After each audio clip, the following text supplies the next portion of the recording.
Apple yesterday confirmed that a long-held and controversial conspiracy theory actually contains some truth. The company says that, starting last year, it started slowing down older iPhones with lower capacity batteries, mainly to prevent accidental shutdowns. The news set off a wide-ranging debate about smartphone reusability and longevity. But why does Apple need to do this in the first place?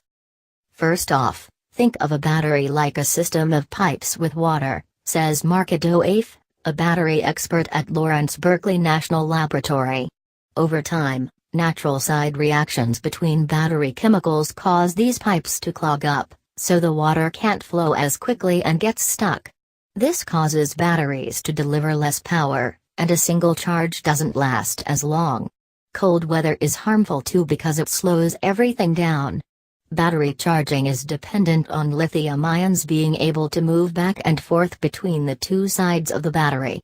When the temperature drops, that movement gets slower. When the water stops moving completely, the phone shuts down.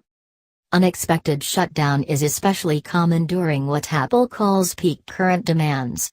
This is when the system draws on high power for a short amount of time, according to Venkat Srinivasan, a battery expert at the Argonne National Laboratory.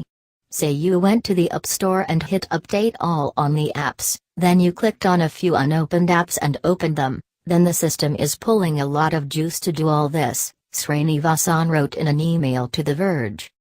To prevent such shutdowns, Apple's fix is basically to lower the amount of water being pushed through the clogged pipes, to avoid slowing the entire process down.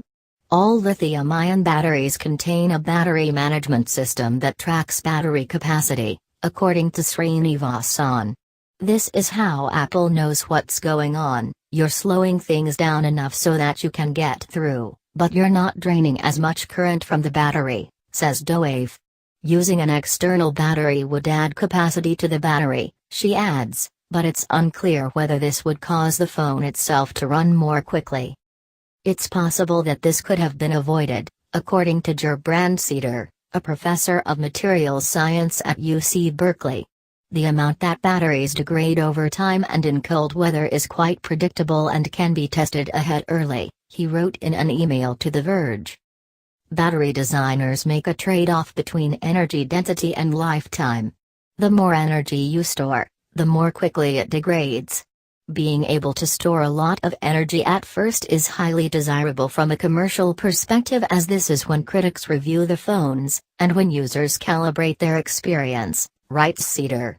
But this clearly came with intolerable performance decay.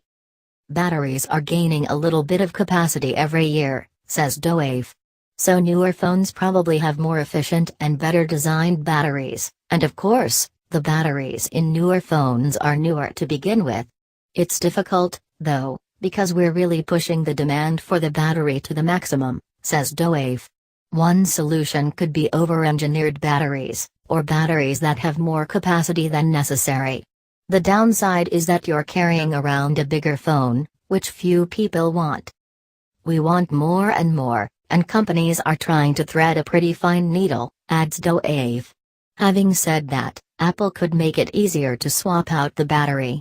Here's how to do that.